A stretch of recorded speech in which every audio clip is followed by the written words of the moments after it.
नमस्कार, आप सभी का स्वागत है हमारे यूट्यूब चैनल एजुकेशन जंक्शन में। मेरा नाम है बच्चा अमरीश शर्मा। तो आज के इस वीडियो में मैं आपको क्लास 10 मैथमेटिक्स से कुछ ऐसे बोर्ड क्वेश्चंस बताऊंगा जो कि आपके हाफ ईयरली एग्जामिनेशन के लिए बहुत ज्यादा इंपॉर्टेंट है, आगे होने वाले आपके प्री बोर्ड एग्जामिनेशन के लिए, और साथ ही साथ जो आपकी क्लास 10 बोर्ड एग्जामिनेशन की मेन लड़ाई है उसके लिए भी ये क्वेश्चन काफी ज्यादा इंपॉर्टेंट है।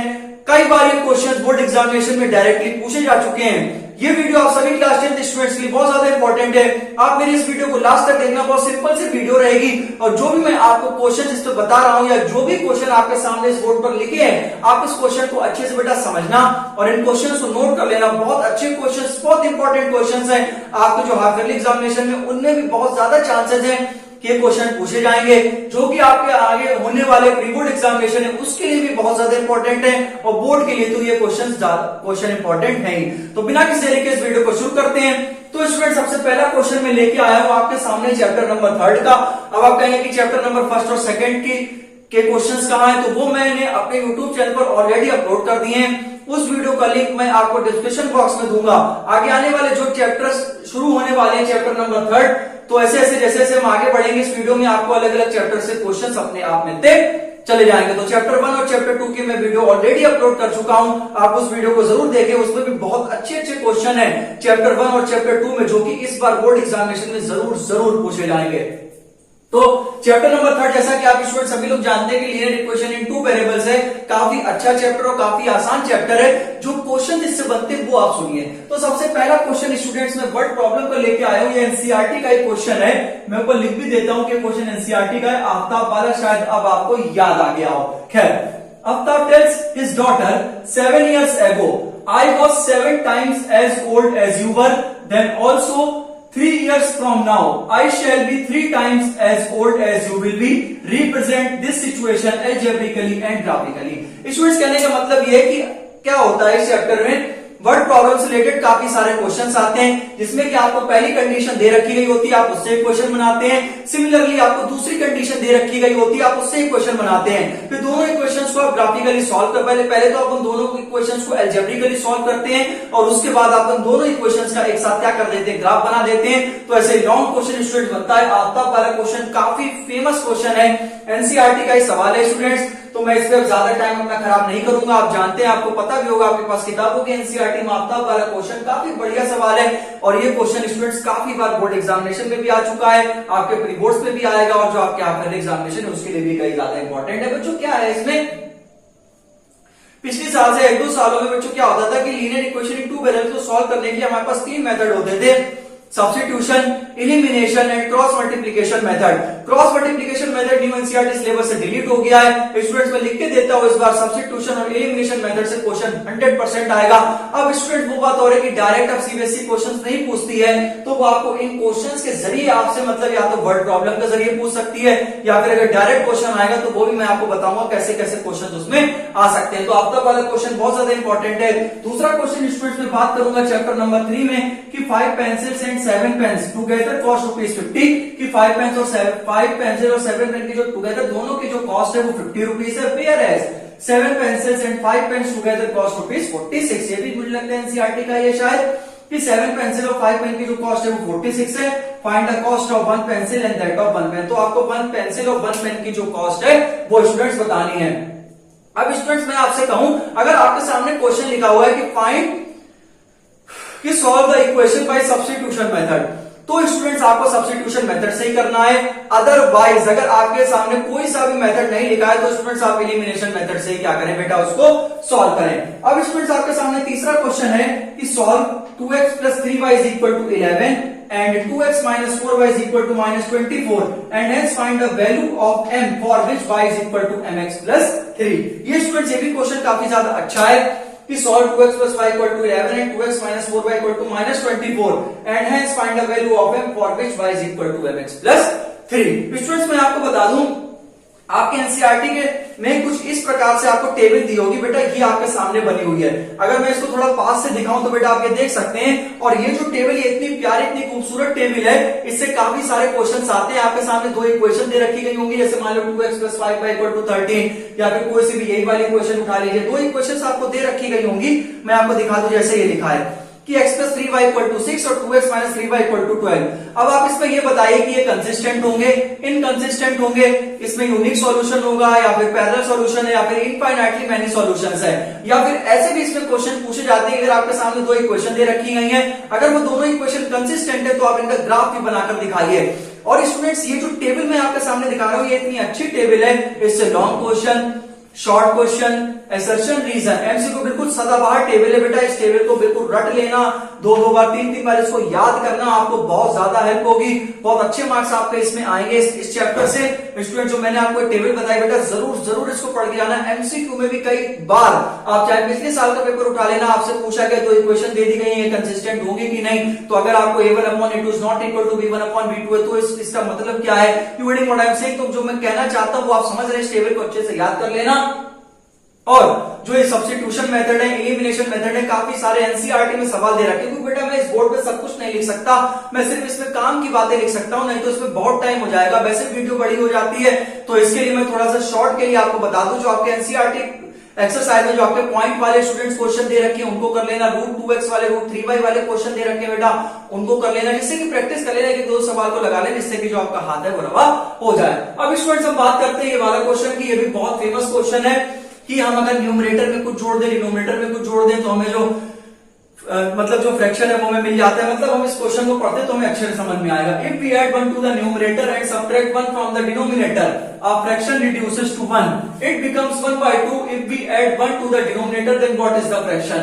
If we add 1 to the numerator and 1 to the denominator, अगर हम जैसे मान लीजिए हमने न्यूमरेटर को x लेट कर लिया और डिनोमिनेटर को y लेट कर लिया, तो कहने का मतलब ये कि हमने न्यूमरेटर में 1 को जोड़ दिया, डिनोमिनेटर में 1 को जोड़ दिया, तो जो हमारा फ्रैक्शन है वो 1 के बराबर आ गया। फिर उसके बाद हमने क्या करा, if we add 1 to the denominator, कि हमने न्यूमरेटर में तो कुछ नहीं किया, लेकिन डिनोमिनेटर में हमने 1 को जोड़ दिया तो हमारा फ्रैक्शन 1/2 आ गया। तो आपको स्टूडेंट्स क्या करना है, फ्रैक्शन के बारे में बताना है। एनसीईआरटी में काफी सारे क्वेश्चंस हैं, साइड बुक में भी काफी सारे क्वेश्चंस हैं, आप स्टूडेंट्स इनमें से कुछ क्वेश्चंस को लगा लेना, ये क्वेश्चन भी काफी ज्यादा फेमस है। अब स्टूडेंट्स मैं आपके सामने लेकर आया हूं क्वेश्चन 2011 में आया था जब इंडिया हमारी वर्ल्ड कप जीती थी, क्या बात है, तो हो सकता है इस बार भी आ जाए। Father says is 3 times the sum of his 2 children, ठीक है ना, father says is 3 times the sum of ages of his 2 children. After 5 years his age will be twice the sum of ages of 2 children and find the age of father. Students ये question लिखा है, father age is 3 times the sum of ages of his 2 children. After 5 years his age will be twice the sum of ages of 2 children and find the age of father. तो इसमें आपको father की as बतानी है, तो student इस question को भी आप नोट कर लें। अब स्टूडेंट आपके सामने 6 क्वेश्चन आ रहा है, ये भी एनसीईआरटी का क्वेश्चन है, लैंडिंग लाइब्रेरी। ये क्वेश्चन आपके स्टूडेंट बहुत फेमस क्वेश्चन है, ये भी कई बार बोर्ड एग्जामिनेशन में स्टूडेंट्स पूछा जा चुका है। और स्टूडेंट्स आप इस क्वेश्चन को बेटा कतई भी छोड़ के मत जाना। इसमें लिखा है lending library has a fixed charge for the first 3 days and an additional charge for each day for एक minute. A lending library has a fixed charge for the first 3 days and an additional charge for each day thereafter. Sarita paid ₹27 for a book kept for 7 days, while Susie paid ₹21 for the book she kept for 5 days. Find a fixed charge and charge for each day. मतलब आपको fix charge निकालना है और जो per day extra charge पड़ेगा वो भी आपको इसमें आपको निकाल के दिखाना है। क्योंकि स्टूडेंट मैं आपको सिर्फ क्वेश्चन जिसपे बता रहा हूं, तो मैंने अगर आपको लैंडिंग लाइब्रेरी अगर मैंने आपको वर्ड ही बोल दिया है तो आप सीधा एनसीईआरटी किताब पे आप टिक कर ले। ये भी एनसीईआरटी का स्टूडेंट बहुत ज्यादा फेमस क्वेश्चन है।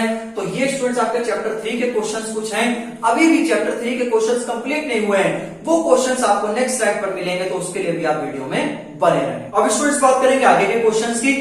मैं आगे एक क्वेश्चन शुरू करने से पहले मैं आपको एक बात बता देना चाहता हूं, आप linear equation in 2 variables it means that chapter number 3 में एज वाले क्वेश्चंस को बिल्कुल भी नहीं छोड़ेंगे। जितने भी क्वेश्चंस एज से रिलेटेड हैं लगभग आप एज वाले सारे क्वेश्चंस को करके जाना, ठीक है ना। एक स्टूडेंट्स और क्वेश्चन होता है by reversing the order of digits, कि अगर 10x + 5 को डिजिट है तो अगर हम उसके ऑर्डर को रिवर्स कर दें तो 10y + x वाले क्वेश्चंस को भी आप अच्छे से करके जाना। तो एज वाले क्वेश्चंस को आपको बिल्कुल भी छोड़ना नहीं है। एक स्टूडेंट्स काफी फेमस क्वेश्चन है, solve the given pair of linear equation. Students मैंने क्या कहा कि ये बहुत मुश्किल है कि आपसे पूछा जाए कि दोनों इक्वेशंस को आप एलिमिनेशन मेथड से सॉल्व कीजिए, या फिर आपको 2 इक्वेशंस बनी बनाई दे दी जाए और आपको एलिमिनेशन मेथड से सॉल्व करने के लिए, खैर बेसिक में आ सकता है, लेकिन स्टैंडर्ड के लिए क्या आएगा, देखिए आपके सामने 2 इक्वेशन दे रखी है, x + 4/4 y + 3/2 = 2 and 2x plus 1/3 minus y plus 5.2 by इली मेथड। इली मेथड का मतलब होता है बाई एलिमिनेशन मेथड। पहले तो आपको एलसीएम लेके इन दोनों इक्वेशन को लीनियर इक्वेशन इन 2 वेरिएबल में चेंज करना होगा बिल्कुल सही से। उसके बाद आपको x और y की वैल्यू निकालनी है and then you can find the value of 3x plus 4y। तो लॉन्ग क्वेश्चन है, 5 मार्क्स का आ सकता है। अब स्टूडेंट्स मैं नेक्स्ट की बात आपसे करता हूं। एक क्वेश्चन है a 2-digit number, ठीक है, is formed by either subtracting 17 from 9 times the sum of the digits or by adding 21 to 13 times the difference of digit, then find the number।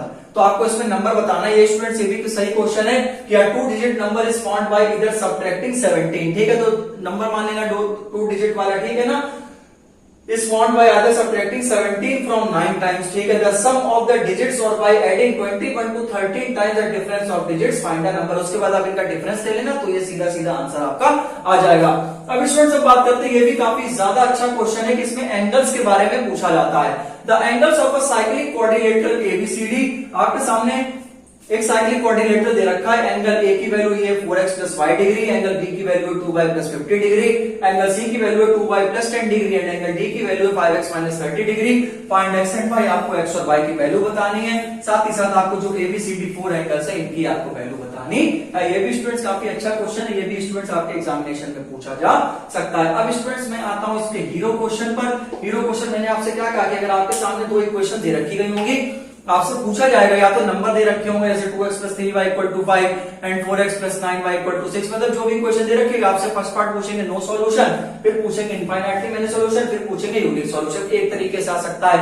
दूसरा तरीका हो सकता है कि आपको नंबर ना दें और आपको एक लैम्डा में जनरल इक्वेशन दे दें, इसके बाहर क्वेश्चन कतई नहीं आएगा, चाहे पेपर कितना टफ बन जाए, इसके बाहर क्वेश्चन कतई नहीं आएगा, बिल्कुल गारंटी लिख के ले लो भाई, समझ में आया। फिर आपको दो इक्वेशन दे दी जाएंगी या फिर आपको लैम्डा से रिलेटेड इक्वेशन दी जाएंगे, जैसे ये लिखा है for which the values of lambda, कैसी कौन कौन सी लैम्डा की वैल्यू होंगी, do the pair of equation lambda x plus y is equal to lambda square and x plus lambda y equal to 1 है भाई नो सॉल्यूशन। अच्छा ठीक है, कंडीशन पता है तो कर लोगे, इनफाइनाइटली मेनी सॉल्यूशंस और यूनिक सॉल्यूशन। समझ में आया? तो ऐसे क्वेश्चंस आपके लैम्डा से रिलेटेड पूछे जा सकते हैं या फिर ऐसे भी क्वेश्चन पूछ सकते हैं कि लैम्डा वाली आपको दो इक्वेशन दे रखी गई या कोई सी भी दुनिया की दो इक्वेशन दे रखी होंगी इन 2 वेरिएबल्स में और आपसे कह दिया जाएगा कि वो इनफाइनाइटली मेनी सॉल्यूशंस रखती है, तो उसमें आप पहला और दूसरा रेशियो को इक्वेट कर दीजिए और दूसरा और तीसरा रेशियो को इक्वेट करने के बाद आपकी वैल्यूज आ जाएंगी। आप स्टूडेंट सोच रहे होंगे कि मैं थोड़ा सा फास्ट बोल रहा हूँ, थोड़ा सा बेटा बोलना भी चाहिए, क्योंकि अगर मान लीजिए आपको सामने दो इक्वेशन दे रखी हैं और आपसे कहा गया है दोनों इक्वेशन हमें इनफाइनाइटली मेनी सॉल्यूशन दे रही हैं, it means that a1/a2 is equal to b1/b2 is equal to c1/c2। तो आप पहले दूसरे रेशियो को इक्वेट करके वैल्यू निकाल लें, दूसरी और तीसरी क्वेश्चंस को इक्वेट करके आप उनकी वैल्यूज निकाल सकते हैं। बहुत अच्छा क्वेश्चन है। मैंने आपसे क्या कहा, या तो आपको नंबर में दे रखे गए हो या फिर आपको जनरल आपको चीजें दे रखे, जैसे lambda x plus y equal to lambda square and x plus lambda y। तो बेटा ये जनरल ही है ना, ये क्वेश्चन अगर आया तो स्टैंडर्ड में 100% आएगा, या तो नंबर वाला या तो लैम्डा वाला, या तो नंबर वाला या तो लैम्डा वाला, सीधी बात। आप स्टूडेंट्स इनको बहुत अच्छे से याद कर लें। तो स्टूडेंट्स ये आपके कुछ ऐसे क्वेश्चन है जो कि आपके बोर्ड एग्जामिनेशन में आ सकते हैं। अब मैं इस वीडियो को रोकता हूं, इसी प्रकार से मिलता हूं नेक्स्ट वीडियो में, तब तक मुझे इजाजत दें। Take care and bye bye. जो मैंने क्वेश्चंस आपको दिए हैं इनकी प्रैक्टिस करना, कोई डाउट हो तो कमेंट में पूछना। जय हिंद, जय भारत।